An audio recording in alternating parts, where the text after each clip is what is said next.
নমস্কার বন্ধুরা, চম্পাস কিচেনে সবাইকে স্বাগত জানাই। আজকের রেসিপি হচ্ছে আলু পটল দিয়ে কই মাছের পাতলা ঝোল। গরমে জ্যান্ত মাছের এই পাতলা ঝোল কি করে করি চলো তার রেসিপিটা চটপট দেখে নেওয়া যাক।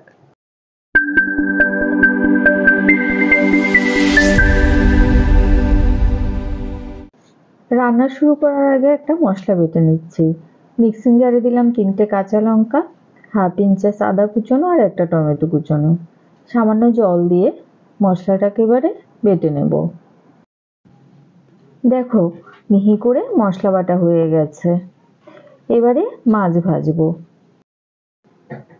গ্যাস জ্বালিয়ে একটা কড়াই গরমে বসাচ্ছি। গ্যাসের আঁচটা হাইতে রেখে কড়াইটাকে ভালো করে গরম করে নিয়েছি। এবারে দিচ্ছি মোটামুটি 3 টেবিল স্পুনের মতো সর্ষের তেল। এর মধ্যে দেখো তেল থেকে ধোঁয়া উঠতে শুরু হয়েছে।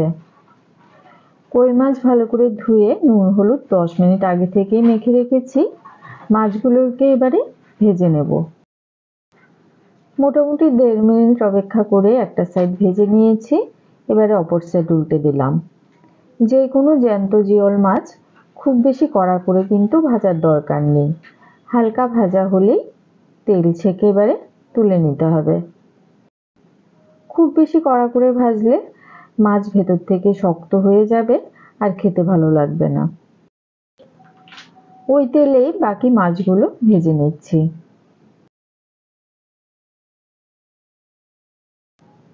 সমস্ত মাছ ভাজা হয়ে গেছে।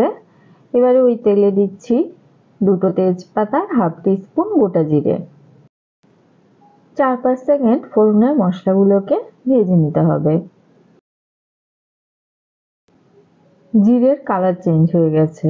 এবারে দিয়ে দিলাম খোসা ছাড়িয়ে কেটে রাখা পটল আর আলু। একটুখানি তেলের মধ্যে নাড়াচাড়া করে নিচ্ছি। এবারে দিচ্ছি 1.5 টিস্পুন পরিমাণ নুন আর দেব হাফ টিস্পুন হলুদ গুঁড়ো। গুঁড়ো মশলা সবজির সাথে ভালো করে মিশিয়ে নেব। আর মোটামুটি 30 থেকে 40 সেকেন্ডের মতো এগুলোকে এভাবে লো ফ্লেমে ভেজে নেব।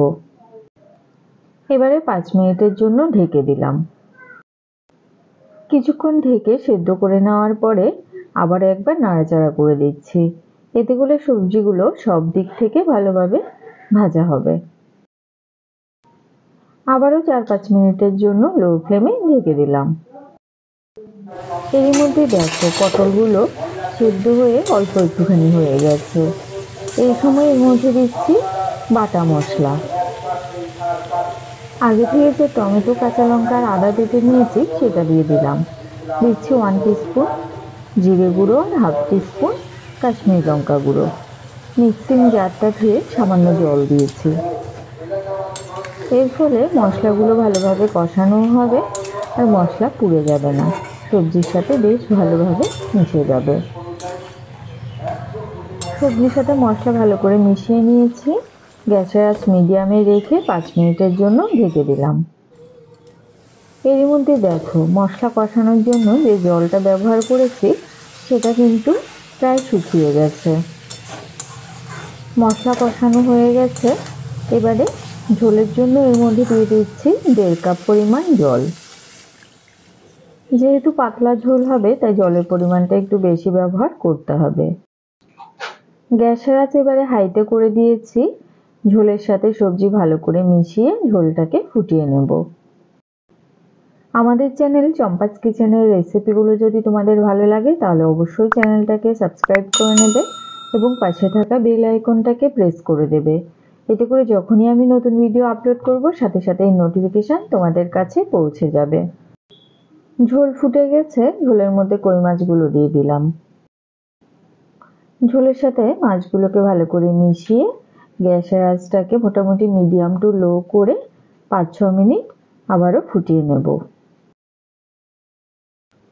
5-6 মিনিট ফুটিয়ে নেওয়ার পরে কই মাছের ঝোল কিন্তু তৈরি হয়ে গেছে।